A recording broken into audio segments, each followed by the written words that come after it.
Welcome to Story Chats at Inspy Romance. I'm Elizabeth Maddrey, and I'm here tonight with my two co-hosts. I'm Narelle Atkins. And I'm Valerie Comer. And joining us today is Deb Kastner. Now, I'm going to read her bio, all right? And I just have to preface with that because of how it starts out. That's why. Dare to Dream! Exclamation mark. Publishers Weekly, best-selling award-winning author of over 50 novels and nearly 2 million books in print. Deb Kastner writes contemporary, sweet, and inspirational Western romances. Deb lives in beautiful Colorado with her husband, 2 adorable dogs, 2 mischievous cats, and during her midlife crisis, adopted a horse named Moscato. Is it Moscato? Moscato, yep. Moscato, okay. She is blessed with 3 adult daughters and 2 grandchildren. Her favorite hobby is spoiling her grandchildren, but she also enjoys traveling, music, the Texas tenors in particular, singing in the church choir, and exploring the Rocky Mountains on horseback. Thanks for being us. Thanks for being us. Apparently, you're going to be us tonight. Thanks for being here with us, Deb. We're continuing our topic from last week, new beginnings, because it's January, and new beginnings is what we talk about in January. It's like a thing. You have to. So it seems to fit. And it feels like everyone also spends January working on goals and plans for the new year. So I want to know if the 3 of you have set a big goal, or if you choose a word for the year. Have you done that? Anyone can just jump in. Not so much. Not so much. Okay. 2020 was a killer for our family, so we're just hanging on by our fingernails. Yeah, I mean, I've kind of started thinking about writing, as far as my writing business goes and stuff, what I want to change and want to do better for next year. But as far as real goals, not so much, no. Okay. Narelle, goals, a word? Diligence, I think, is a word that probably comes to mind in terms of, and I really probably need to be focused in 2021 and consistently work through the plan that I have to get my backlist back into print and get some new writing done and actually publish a book in 2021. Yay! So something new. So my goal is to actually start publishing again, and so, which is pretty exciting. Yes. Opportunities should be opening up the right way in 2021. So I'm pretty excited about that and looking forward to this year. Excellent. Valerie? I've never been one for picking a word. I don't know why. Either. I tried it once and I forgot about it in a week, and that didn't go so well. I've got a fair bit planned for this year. Quite a lot. I'm going to be keeping my nose to the grindstone and my fingers to the keyboard quite a lot in 2021 with the commitments I've already made. But I think it'll be good, on track, and just asking the Lord for wisdom and blessing and all those good things every day, and absolutely keep moving forward. Cool. I don't do the word either. I've never even really tried because I don't know how you just choose one. God does not specifically put one in my mind, that's for sure. And so then after that, I'm like, do you just open the dictionary and point? What do you do? And that seems like a bad plan, because I'd point at construction zone or something, and I don't know, it would be weird. So I don't do the word either. I need to start a new series this year. That's my big goal, is I've got to get a new series started because Hope Ranch is finishing up. And so I need something else also to get going. So we'll see what happens with that. So, but goals and plans actually lead us into our topic, which is exciting, like that smooth segue. So smooth. Ooh, is that a cat? We got to see the cat. Mischievous cat. Oh, it's a schnauzer. It's a schnauzer. Yay. For those of you on the podcast, you're not seeing Deb's beautiful pup. I know you hit him again. What's his name? It's a her. It's Gabby. Oh, cool. Mine's adorable. Mine's asleep in the floor over here. So, yay, schnauzers. Sorry, totally derailed us with the cute dog. Goals and plans. Goals and plans. So sometimes in a book with a new beginning, we get this new beginning because a situation gets forced onto the character and it changes their goals and plans. They realize something has to happen right now, or they realize that their goals and plans are misaligned. We've seen that this year. COVID, anyone? Maybe a little. But it's more fun to talk about books than COVID. So that's like a thing for sure. So we're going to talk about books instead. So we'll start with Valerie this time. Pick a book, one of the ones. I know you did your homework this time, so that's good too. Pick a book and tell us This time. about, What? and last time. That's true. Sorry. Tell us about your new beginning book that you chose and a little bit why it fits into the goals and plan realignment aspect of New Beginnings. The first book that came to mind when I looked at New Beginnings from this angle as something that's kind of forced on a character rather than something that they chose of their own free will, if you will, was The Color of Love by Kimberly Ray Jordan. And it's part of her New Hope Falls series, which we have perhaps possibly mentioned a time or two on this podcast before. In this particular one, the heroine, Sarah, works at her family's lodge. She's been in the first couple books. This is not a new beginning for Sarah in particular.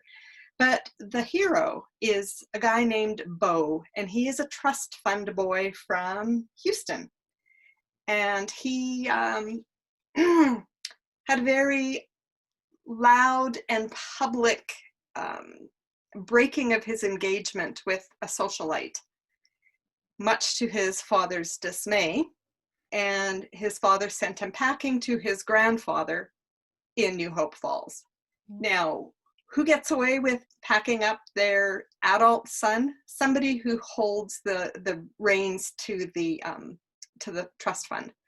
And Bo is 1 year away from getting his hands on his inheritance, and by golly, he's going to do it even if it means that he has to go and spend time with his grandfather, whom he has never met. And which is like, oh my goodness, as a grandparent, I don't get this part, but anyway, whatever. So yeah, so this is his forced new beginning, and he's only there for, I think it's a month at the beginning, but you know how it goes with these kind of books, right? He finds things to love, a person to love. He finds some new hope within himself and a new beginning. But he doesn't really have a very good time with that at first, which is always fun. Grandpa decides that this very spoiled young man needs to find out what ordinary people do for a living. And so he arranges for him to be a dishwasher at the local diner and a few other things like that, just for a few days here and there. And so Bo is learning an awful lot about this new beginning. And yeah, so he resists, of course. And I mean, we know how a romance storyline goes, but it was a lot of fun seeing him fumble around and try to figure out how to do these things and to realize what hard work other people, normal people, actually have to go through to earn their keep. So that was kind of fun. I liked that aspect of that book as well, watching him discover like how the other half lives who are not trust fund babies. It's like, because we all understand that part. That's my dog leaving if the door freaked you out there. Sorry. I thought it was ghost of Christmas past. Nope. So, but yeah, I enjoyed those parts of the book for sure, watching him go sort of engage reality when it was thrust upon him for sure. Yes, for sure. All right, Deb, what about you? What just one. What book do you have? It's actually my own book, Opening Her Heart. That's good. Yeah. So all my books have dog. It's called Opening Her Heart. Okay. It's the second in the Rocky Mountain Family series from Harlequin. Okay. And all of these 6 books have dogs in them. They're all different kinds of service dogs. This particular dog attaches to a little girl with epilepsy. But as far as new beginnings go, the heroine, Avery Winslow, she's one of the 6 siblings. She's had a dream of her own to own a bed and breakfast. And so she's just pursuing her new dream that's kind of apart from her siblings. However, she finds the perfect place to make her bed and breakfast, and then the hero comes in right away with the big company sponsorship and is trying to take away the land from her. Oh no. Yeah, so he actually learns through the course of the book that what he's doing is bad, that's wrong, and is not, not, he has to go through, I think, a more spiritual journey to get to a point where he wants to make a new beginning that is different than the kind of work that he's done in the past. And so he goes back actually to some of the other places where he's done the same thing and tries to atone. Oh, That's awesome. I love that. I love that both of them have a new beginning. That's fun. So often it's really only one new beginning per book. But that's fun. That's very cool. And the service dog thing is super fun too.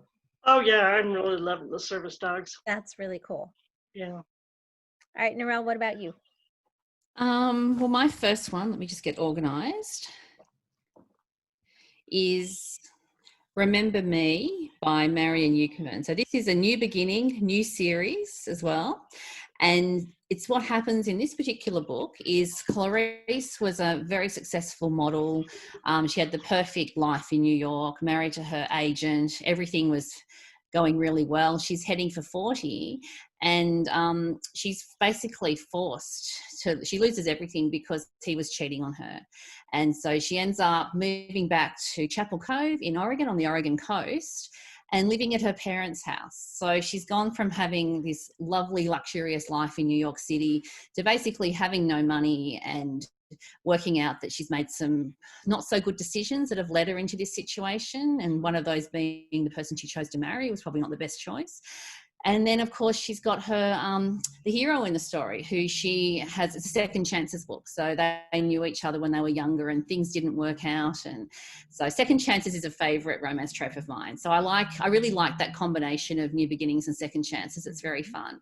So that particular story I really enjoyed. And I think I think something that doesn't get talked about a lot in general is a lot of women, particularly in their 40s and 50s, can actually end up destitute and in a lot of trouble financially and living in cars. And basically, if their marriage falls apart, particularly if they've been stay-at-home mums and things like that, they just don't have superannuation. They just don't have those financial resources. So I think it's good that in contemporary Christian romance, we actually see stories where real people are ending up in these situations that they did not choose. This was forced upon her, and then looking at how God is merciful and works in their lives to actually bring them into a better situation. And they have hope, as we talked about with New Beginnings. Hope's such an important part of that. Absolutely. That's cool. So for me, I chose Falling on Main Street by Tara Grace Erickson. And in this book, the main character, Charlotte, is forced to take a leave of absence from her job. There's a classified document that got into the wrong hands, and she's blamed for it, even though it was not her. But she should have been the only one who had access to it. So it was natural that this was her problem. So there's this investigation, and she ends up because it's a scandal in she's not living in a tiny town, but it's a small city, and it's enough of a close-knit community that the scandal is too much. She doesn't even want to go get groceries because is just horrible with this hanging over her head. So she packs up and moves to a small town, which I don't think I'd choose a small town myself if I was trying to run away from my problems, but she does. So she runs to small town Minden to hide and sort of figure out how to start over. Is she going to try to fight to reclaim her old life, or is she able and willing to start over? And how much does it matter clearing her name? Like, that's a big part of it, is how much does justification and possibly retribution matter to her, or can she have a new beginning without, like, picture perfect closure in her life? Interesting set of concepts to grapple with, I can see. Definitely. Yeah, it's really fun, and it's really well handled. And the guy that she finds has she rents a cottage in Minden, and it is the home that the guy, the hero, had shared with his wife before she passed. And so he does not love that there's this woman in, his home, even though he doesn't live there anymore. But so he has a new beginning also, which actually I'm just realizing they both had a new beginning, because he's having to finally decide whether or not he's going to move on from the loss of his wife. It's been many, many years since she was killed. I believe she died in a car accident. And I'm trying to decide if it was that, or if she was sick. And it's been so long since I read it, I can't remember, but it's been a long time, and he just will not move on. And his mother-in-law actually owns the cottage and has really been pushing him to move on. And so it's fun to see him grappling also with figuring out, how do you move on while not just turning your back on what you had as well. Where she sort of wants to turn her back on everything that she left because it was so horrible. He doesn't want to. So it's interesting to see the different ways. I mean, neither of them chose this new beginning at all, how they grapple with it. So that's kind of fun. It's a great little book. All right, we still have a couple minutes. Who has a second book they want to talk about? I do. Okay. Yeah, You go first, Val. Val goes first, though. No, Narelle, go. We need more Aussie accent. Oh, well. This is by an author no one's ever heard of before, Elizabeth Maddrey. Now it seems completely self-serving that I wanted you to go first. I didn't know. Which one is that, Narelle? Pardon? Which one is that? It's Hope for Tomorrow, book 2. So if you were listening last week, you would have heard we were talking about this series as well, the Hope Branch series. Mm-hmm. And I really enjoyed this particular book because I read it when I was really struggling with a lot of health issues with migraines. And the main character in the book, whose name is Sky, yep, the right one. Yeah, so Sky's actually left her job on the East Coast, and she's moved to Hope Ranch with grandparents that she's never met because her father has been estranged from his parents. Long story. And she's been struggling with this health issue that's really affecting her life. And she wouldn't have made the move if she wasn't having this particular problem. And she's recently become a Christian, and her life is not rosy.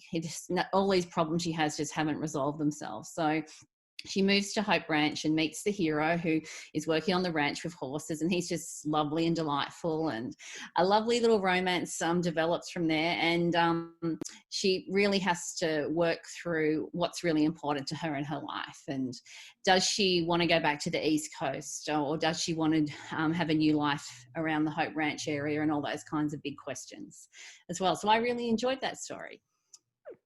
Yay. I find that Elizabeth Maddrey is a good author, and is this the wrong place to plug? Okay. No, it's okay. We'll allow it. Thank you. All right, Valerie. Well, it's even worse for me because I'm going to plug my own. That's allowed. It's allowed. I did that last episode. thinking, and Deb did it. She got away with it, so it's all good, right? Absolutely. We're not giving Beth any room to do that for herself. We're just keeping on talking about her That's so okay. she doesn't dare. The one that came to mind for me was Marry Me for Real, Cowboy, which came out in September. Yep. And it's a new beginning for both the characters, which is not, as we commented a few minutes ago, not always the case. So we have a rodeo star coming back home and knowing that his stepfather is going to ride roughshod all over him, as he always has done. And Adam is just determined to regain control of the ranch that his mom and dad had before his dad died and his mom married his stepdad.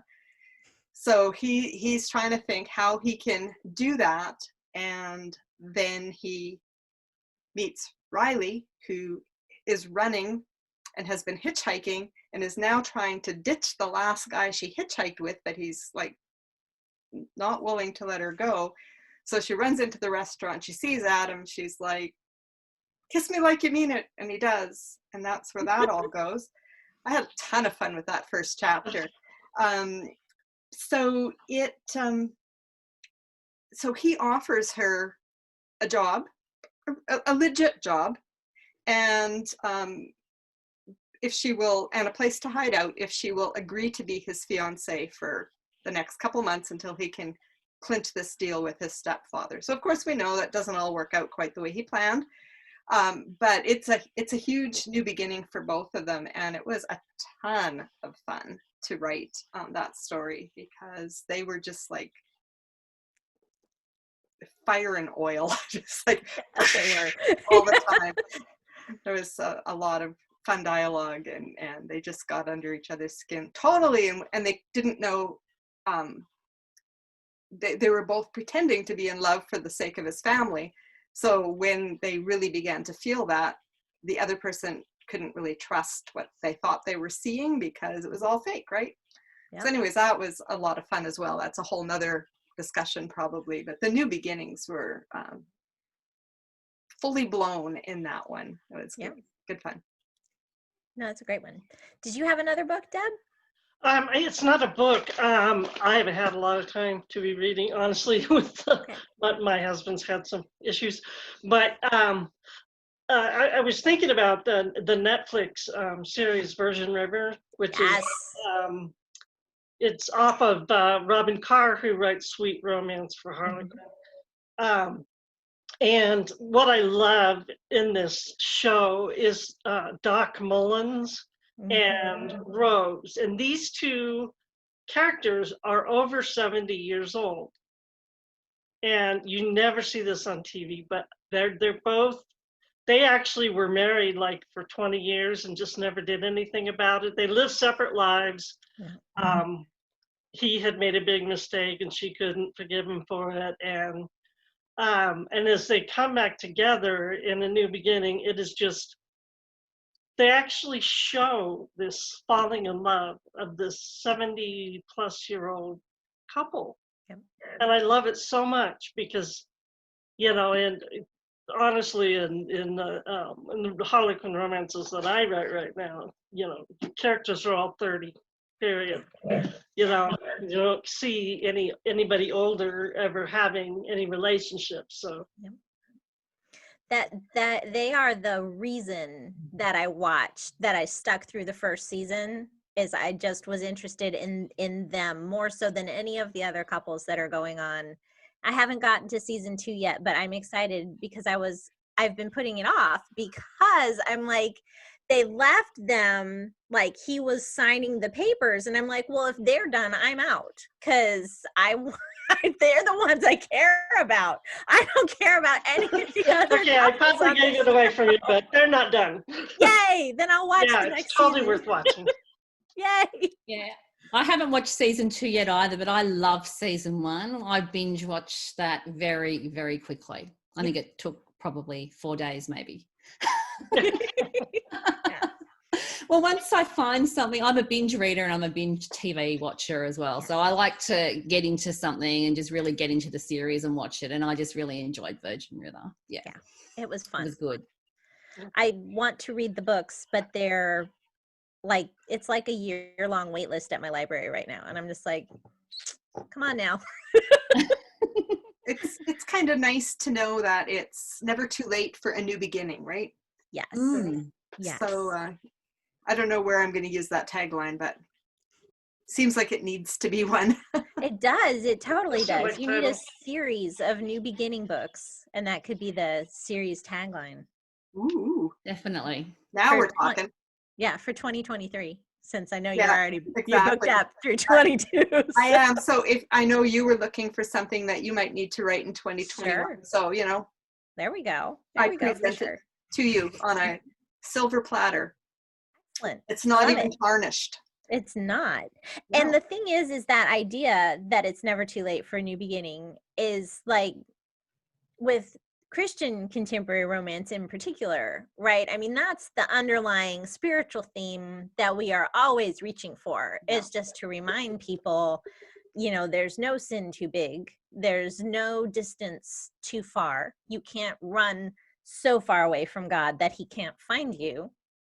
There's always a chance. He always will give you a new beginning whenever you ask for it. So that's kind of cool too. So that could be like the tagline for the Bible. It's never too late for a new beginning. We could just go there. That would be a place to go. It All does right. sound accurate. Yes. Yep. All right. So final new beginning thoughts? Anyone? No? Kind of covered it. I did have down for this one, I had Then There Was You by Kara Isaac down. But we talked about that last week because I took it more that Paige's new beginning was sort of forced on her because she said this in haste that she was going to leave the country and nobody believed her. And so then she had to follow through, or it was going to be just another example of her, flaking out and just putting up with it. So that's where I took Then There Was You. But I think we probably talked enough about it last week. If you missed that, just remember I do read that book 3 to 4 times a year. So it is worth reading at least one time in your lifetime. And it means we'll be talking about it again as well if you're reading it 3 to 4 times a year, because I'll reread that book again sometime soon. Yeah, probably. It'll come up again. So then I guess if nobody has other thoughts, we'll just say this has been a lot of fun, because it has been. And Deb, thank you so much for hanging out with us and joining in our conversation. Tell everybody where we can find you and your books online. Where are you? Deb. For me, it would be at my website, debkastnerbooks.com. Okay. And you can is there find a news Facebook and Twitter and everything else there too. right there? Excellent. Do you have a newsletter? Do you have a newsletter? Deb? Do I have what? A newsletter? Yes, I do. And then you can sign up on your website? Yes. Perfect. So debkastnerbooks.com. Yep. Okay. debkastnerbooks.com. Kastner, in case you were wondering. Excellent. And I did wonder. The first time my husband kept saying, Not in case still you living were wondering. In case the people listening were wondering. All right, then for the rest of you, please do look up Deb's books. I have enjoyed all of the ones that I've read. I haven't read this dog series, and I don't know why, so I'm going to rectify that. But do look up Deb's books. They're fabulous. Thank you guys for joining us with Story Chats at Inspy Romance. If you're watching on YouTube, please don't forget to subscribe and hit the little notification bell so you never miss an episode. And you can find us at inspyromance.com/storychats or storychats.podbean.com. And we hope you'll join us again next week. So meanwhile, make sure you take some time to fall in love with a good book. Bye, guys. Bye. Bye-bye. Bye, Jen. Bye, everyone.